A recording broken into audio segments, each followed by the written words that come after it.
उत्तराखंड देवभूमि है, वीरों की भूमि है। उत्तराखंड में देश के लिए खुद को न्यौछावर करने वाली वीर सपूतों की कोई कमी नहीं है। यही वजह है कि देश के लिए शहीद होने वाले सैनिकों में हर चौथा सैनिक उत्तराखंड का होता है। प्रदेश के सैनिक कल्याण मंत्री गणेश जोशी ने शहीदों के परिजनों के लिए राज्य सरकार की ओर से तमाम कल्याणकारी योजनाएं चलाई जाने की बात कही है। राजधानी देहरादून में सैनिक कल्याण मंत्री गणेश जोशी ने शहीद भूपेंद्र कंडारी द्वार का लोकार्पण किया। उन्होंने कहा कि शहीदों के एक परिजन को सरकारी नौकरी देने का काम धामी सरकार की ओर से किया जा रहा है। इसके अलावा शहीदों को सम्मान देने के लिए हर स्तर से सरकार सकारात्मक पहल कर रही है। उन्होंने शहीद द्वार का लोकार्पण करते हुए कहा कि जो लोग भी यहां पर आएंगे, जब शहीद का नाम पढ़ेंगे तो उनका सिर्फ सम्मान से झुक जाएगा। इसके अलावा उन्होंने यह भी कहा कि राजधानी देहरादून में भव्य सैन्य धाम बनाया जा रहा है और सैनिकों के सम्मान के लिए धामी सरकार और केंद्र सरकार कई योजनाएं भी चला रही है। हमने भारत माता के अमर सपूत सेना मेडल मेजर भूपेंद्र कंडारी के नाम पर जो द्वार बना उसका लोकार्पण हमने यहाँ पर किया।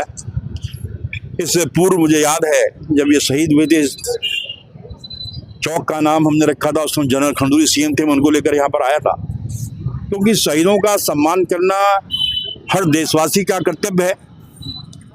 हम किसी शहीद को वापस नहीं ला सकते हैं, लेकिन उसकी यादों को जिंदा रखना, उसकी वीरता का व्याख्यान करना हर देशवासी का कर्तव्य है।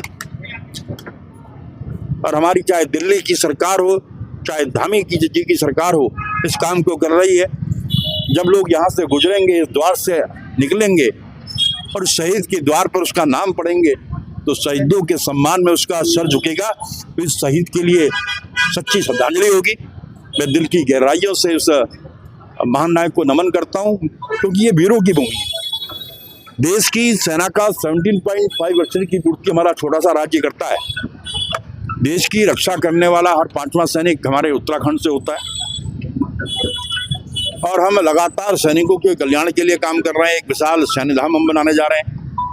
हमने गारंटी अवार्डीज की पुरस्कार राशि को बढ़ा दिया है, हमने डेकोरेशन पदक की पुरस्कार राशि को बढ़ा दिया है, और धामी जी सरकार ने ये सुनिश्चित किया है कि जो देश की सीमा पर रक्षा करते जवान शहीद होगा, उसके परिवार के एक व्यक्ति को उसकी योग्यता के अनुसार नौकरी देने का काम उसको सिंह धामी की सरकार करेगी। अभी तक हमने 27 लोगों को नौकरी दी है। हमने ये सुनिश्चित किया है कि शहीद के परिवारों की भावना के अनुरूप वहाँ के विद्यालयों सड़कों के नाम उन पर रखे जाएंगे, उनके नाम पर स्मारक बनाए जाएंगे। ये काम हमारी सरकार का। ठीक है।